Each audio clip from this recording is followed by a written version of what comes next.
इश्क इबादत part 4। Office से कपूर मेंशन लौटने के बाद इश्की अपने रूम में चली गई। रूम में जाते ही इश्की की नज़र कॉफ़ी टेबल पर रखे गिफ्ट बॉक्सेस पर पड़ी। उन गिफ्ट्स को देखकर इश्की रूम के फ्लोर पर बैठ गई और उन गिफ्ट बॉक्सेस को निहारने लगी। वो सोच रही थी, क्या ये सारे गिफ्ट्स मेरे लिए हैं? भला कौन ऐसे एक अनाथ को अपनाता है? तभी कमरे का दरवाज़ा खुला और आरव अंदर आया। उसने फ्लोर पर बैठी इश्की को देखा, जो अब भी गिफ्ट देख रही थी। आरव बोला, ये सब तुम्हारे लिए ही है, तुम इन्हें खोलकर देख सकती हो। इश्की उछलते हुए बोली, सच में? आरव बोला, और फिर आरव फ्रेश होने बाथरूम चला गया। इश्की एक एक करके सारे गिफ्ट्स खोलने लगी। उसमें सारे गिफ्ट्स इश्की के पसंद के और एक्सपेंसिव थे। आरव बाथरूम से बाहर आते वक्त बोला, गिफ्ट्स पसंद आए? इश्की बोली, हाँ बहुत। ये सारे मेरे पसंद के हैं। पर आपको कैसे पता चला? मुझे ये सारी चीज़ें हमेशा से चाहिए थी। आरव ने ये सारी चीजें सिया से पूछकर मंगवाई थी, लेकिन उसने ये बात नहीं बताई और एटीट्यूड दिखाते हुए बोला, वेल, अब तुम मेरी वाइफ हो और तुम्हारी पसंद नापसंद का ख्याल रखना मेरी रिस्पॉन्सिबिलिटी है। इश्की अब भी गिफ्ट देखने में बिजी थी। आरव इश्की का हाथ पकड़कर उसे सोफे पर बिठाते हुए बोला, छोड़ो ये सब, बाद में देख लेना। और फिर आरव ने अपने पॉकेट से एक बॉक्स निकाला। उसमें खूबसूरत सी 2 प्लेटिनम रिंग्स थी। आरव ने एक रिंग इश्की की उंगली में पहनाई और दूसरी अपने हाथ में पहनी और दोनों हाथों को एक साथ लेकर बोला, जस्ट लुक परफेक्ट। अचानक इतना प्यार और रिस्पेक्ट मिलने पर इश्की को समझ नहीं आ रहा था कि इस वक्त वो कैसे रिएक्ट करे। इश्की एकटक आरव के हैंडसम फेस को देख रही थी। आरव इश्की के चेहरे के सामने चुटकी बजाकर बोला, ये कोई सपना है या हकीकत? यही सोच रही हो ना? ये हकीकत है। तुम मेरी बीवी हो और जो कुछ भी मेरा है वो तुम्हारा भी है। और मैंने सुना है कल कोई सबसे पहले ऑफिस जाने वाली है। अगर तुम ऐसे ही मुझे निहारती रहोगी और सोओगी नहीं तो कैसे जल्दी उठोगी? मुझे देखने के लिए पूरी जिंदगी पड़ी है। अब जल्दी से सो जाओ। अगली सुबह इश्की की आँख खुली तो उसने देखा आरव कमरे में नहीं था। इश्की ने सोचा शायद आरव जिम गया है। इश्की फटाफट से रेडी होकर ऑफिस चली गई। ऑफिस पहुंचने पर इश्की ने देखा ऑफिस का मेन डोर बंद था और गार्ड वही पास में चेयर पर बैठे बैठे खर्राटे ले रहा था। इश्की खुश होते हुए बोली, ये क्या, अब तक ऑफिस का गेट भी खुला नहीं?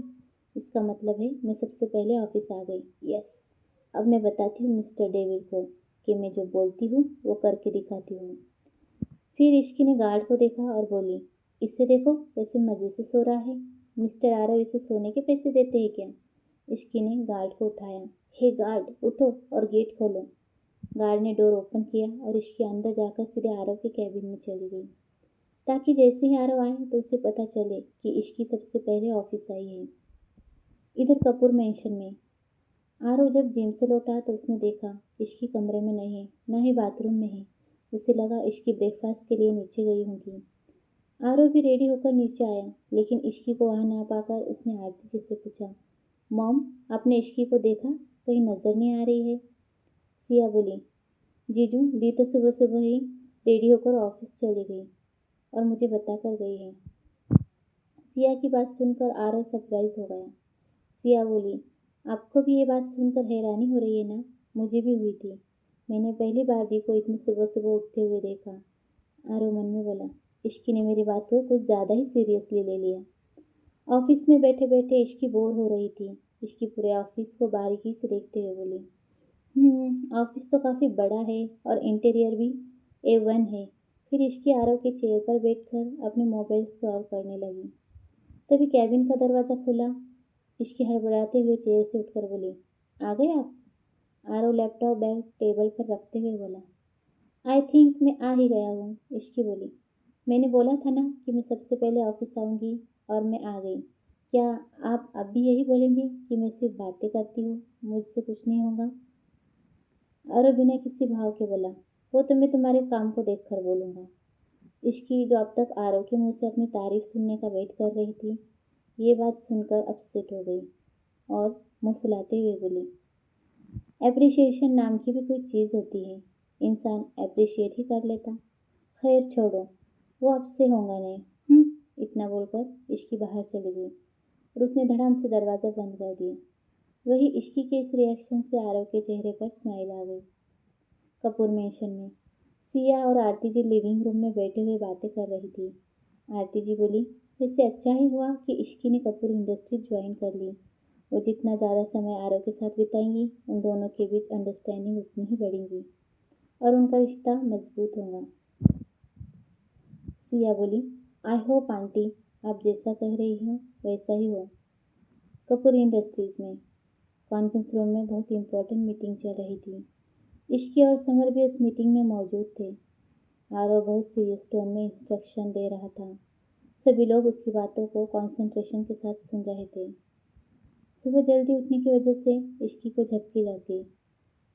आरव इश्की को गुस्से में घूर रहा था। तभी इश्की के बगल में बैठी रश्मि ने हल्की सी पोनी मारी और इश्की हड़बड़ाते हुए उठी।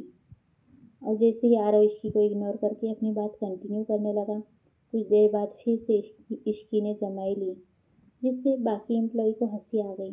पर आरव के सामने हंसने की हिम्मत किसी की नहीं हुई, इसलिए उन्होंने अपनी हंसी को दबा दिया। इश्की की वजह से मीटिंग में डिस्टर्बेंस आ रहा था। आरव गुस्से में बोला, मिस इश्की, लीव। इश्की बोली, सॉरी सर। आरव फिर से दांत पिसते हुए ऊंची आवाज में बोला, आई सेड लीव। इस बार इश्की को भी गुस्सा आ गया और वो पैर पटकते हुए बाहर कॉन्फ्रेंस रूम से आ गई और खुद से बड़बड़ाने लगी, मुझे यहाँ आना ही नहीं चाहिए था, सब मेरी ही गलती है। मुझे पता था कि डेविल अपनी डेविलपंती दिखाता रहता है, फिर भी मैंने उनका ऑफिस ज्वाइन कर लिया। मेरी ज़रा सी आँख क्या लग गई, सबके सामने मेरी इतनी बेइज्जती कर दी। इसका बदला मैं लेकर रहूँगी। और इश्की सीधा घर आ गई। समर को इस वक्त इश्की के लिए बहुत बुरा लग रहा था, लेकिन वो कर भी क्या सकता था। आरव के सामने बोलने की हिम्मत समर में भी नहीं थी। इश्की को लिविंग रूम में सोफे पर मुंह फुलाए बैठा देख टिया बोली, अरे दी, आज आप बड़े जल्दी घर आ गई और आपका मूड क्यों अपसेट लग रहा है। तभी इश्की को गुस्सा फूट पड़ा और वो बोली, पूछ मत टिया, आज तो उस डेविल ने हद कर दी।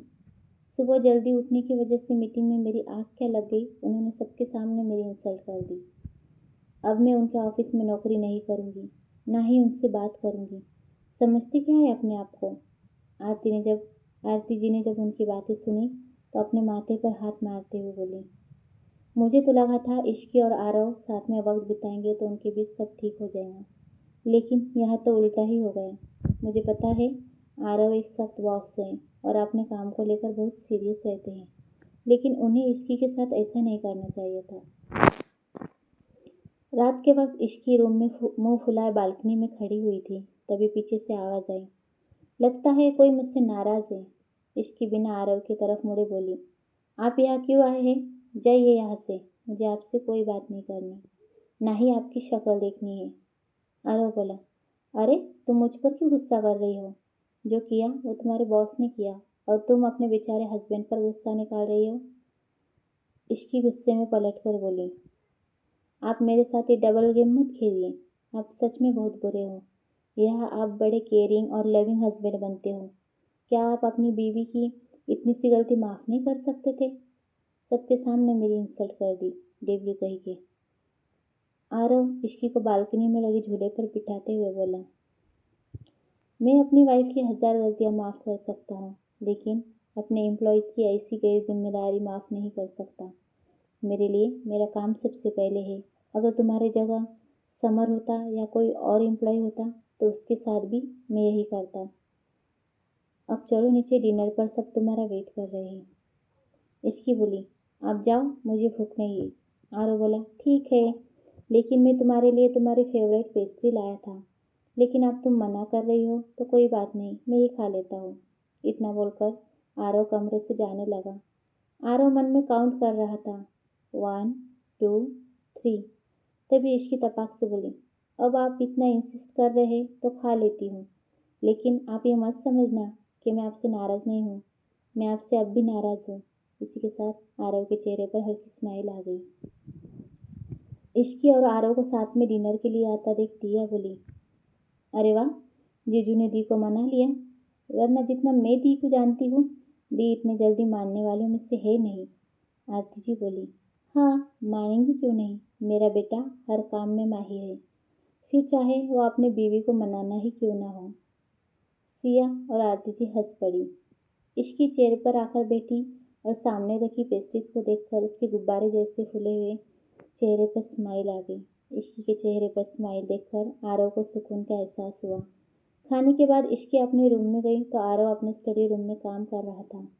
इश्की को लगा वो अब भी आरव से नाराज है तो आरव उससे मनाएगा। इश्की काफी देर तक आरव का इंतजार करती रही। फिर पता नहीं कब उसकी आंख लग गई। सुबह जब इश्की उठी तो आरव ऑफिस जा चुका था। इश्की खुद से बोली, ये मिस्टर डेविल लेट नाइट काम कर रहे थे और सुबह भी ऑफिस चले गए। ये आदमी है या मशीन? इश्की भी रेडी होकर ऑफिस चली गई। ऑफिस में इश्की ने अपनी बैग डेस्क पर रखी और वो आरव से मिलने कैबिन में जा ही रही थी, तभी बगल वाली डेस्क पर बैठा अविनाश इश्की के पास आकर बोला, हेलो इश्की, आज से मैं और तुम साथ में मिलकर समर कलेक्शन पर काम करने वाले हैं। मिस्टर बजाज ने हमें पूल साइड बुलाया है, वहीं पर मॉडल की शूटिंग हो रही है। इश्की बोली, चलो देखते हैं। इश्की और अविनाश रश्मि के इंस्ट्रक्शन पर काम कर रहे थे। तभी वहाँ आरव आ गया। आरव को आता देख वहाँ खड़ी मॉडल्स फुसफुसाने लगी, वाह बॉस कितने हैंडसम है यार। इश्की को मॉडल्स की बात सुनकर जलन हो रही थी। इश्की ने सुबह से आरव को नहीं देखा था, इसलिए आरव को देखकर उसे खुशी हुई। इश्की को लगा आरव यहाँ उससे मिलने आया है, लेकिन आरव बिना इश्की की तरफ देखे उन मॉडल्स के पास चला गया और उनसे बातें करने लगा। इश्की को बहुत गुस्सा आया और वो अपनी आंखें छोटी करके मन में बोली, क्या मिस्टर डेविल ने मुझे अभी अभी इग्नोर किया? मुझे लगा ये यहाँ मुझसे मिलने आए, लेकिन इन्होंने तो मेरी तरफ देखा भी नहीं। और देखो तो उन मॉडल्स से कैसे चिपक चिपक कर बातें कर रहे हैं और वो मॉडल्स भी उनसे कैसे हंस हंस कर बातें कर रही हैं। जहाँ इश्की आरव को खा जाने वाली नजरों से देख रही थी, वहीं बगल में अविनाश इश्की की खूबसूरती को प्यार से निहार रहा था। इश्की ने गुस्से में अपने हाथ में पकड़ी हुई पेंसिल तोड़ दी। अविनाश बोला, क्या हुआ इश्की, तुम्हारी तबीयत तो ठीक है? इश्की बोली, हाँ हाँ मैं ठीक हूँ। और फिर मन में सोचने लगी, ये क्या हो गया है मुझे? मिस्टर आरव का मुझे इग्नोर करना, मॉडल्स से बात करना मुझे इतना अफेक्ट क्यों कर रहा है? उनकी अपनी लाइफ है, वो जो चाहे वो मर्जी करे, मुझे इतना फर्क नहीं पड़ना चाहिए। शाम को ऑफिस आवर खत्म होने के बाद अविनाश इश्की से बोला, इश्की अगर तुम फ्री हो तो क्या हम साथ में कॉफी पीने चल सकते हैं? इश्की का अविनाश के साथ जाने का कोई मूड नहीं था, लेकिन जैसे उसे पता चला आरव उन दोनों को देख रहा है, इश्की हंसते हुए बोली, या ऑफ कोर्स। अविनाश और इश्की को साथ में जाता देख आरव के चेहरे के एक्सप्रेशन डार्क हो गए। इश्की और अविनाश कैफे में बैठे कॉफी पी रहे थे, तभी वहाँ पास में बैठे 3 लड़के इश्की पर कमेंट्स पास करने लगे। इश्की ने उन्हें इग्नोर किया और अविनाश से भी कहा कि वो उन लोगों पर ध्यान न दें, लेकिन अब वो लड़के बदतमीजी करने लगे। बेबी अकेले अकेले कॉफी पियोगी, थोड़ी कॉफी हमें भी पिला दो। जैसे ही अविनाश उन लड़कों को मारने उठा, एक लड़के ने अविनाश की गर्दन पर चाकू रख दिया और बोला, ए लड़के ज्यादा हीरो मत बन, वरना तेरी सारी हीरोगिरी यही निकल जाएंगी। ये सब देखकर इश्की डर गई और बोली, छोड़ दो उसे और जाने दो हमें, तुम जानते नहीं हो मैं कौन हूँ। तभी दूसरा लड़का बोला, इतनी जल्दी क्या है जाने की, थोड़ा वक्त हमारे साथ भी एंजॉय करो। वो लड़के लस्ट भरी नजरों से इश्की को देख रहे थे। उन तीनों में से एक लड़का इश्की को हाथ लगाने ही वाला होता है, तभी उसे कोई पीछे से पकड़कर जमीन पर पटक देता है। इश्की आरव को देखकर खुश हुई, पर अगले ही पल वो डर गई, क्योंकि आरव की आंखें इस वक्त आग उगल रही थी और वो उन तीनों को बुरी तरह पीट रहा था। अविनाश और इश्की आरव का ये रूप देखकर डर गए। आरव ने मार मार कर उन लड़कों को अधमरा कर दिया और फिर इश्की का हाथ पकड़कर उसे अपनी कार में बिठाकर ड्राइवर से बोला, इन्हें इनके घर छोड़ दो। अविनाश चुपचाप खड़ा होकर ये सब देख रहा था। इश्की के जाते ही वह दूसरी कार आई और आरव अपने शीर्ष चढ़ाते हुए कार में बैठकर चला गया। आरव की कार फुल स्पीड में सड़क पर चल रही थी और उसके दिमाग में कैफे वाली बात किसी मूवी के रील की तरह चल रही थी। आरव घर पहुंचा, वो इस वक्त बड़े गुस्से में था। कार से उतरकर उसने धड़ाम से डोर बंद किया और अपने तेज कदमों से सीधा अपने रूम में चला गया। आरव को इतना गुस्से में देखकर टिया बोली, लगता है डी ने आज फिर कोई गड़बड़ कर दी। पता नहीं इन दोनों का रिश्ता कब ठीक होगा। मेरी स्टोरी अच्छी लगी तो लाइक कीजिए, सब्सक्राइब कीजिए।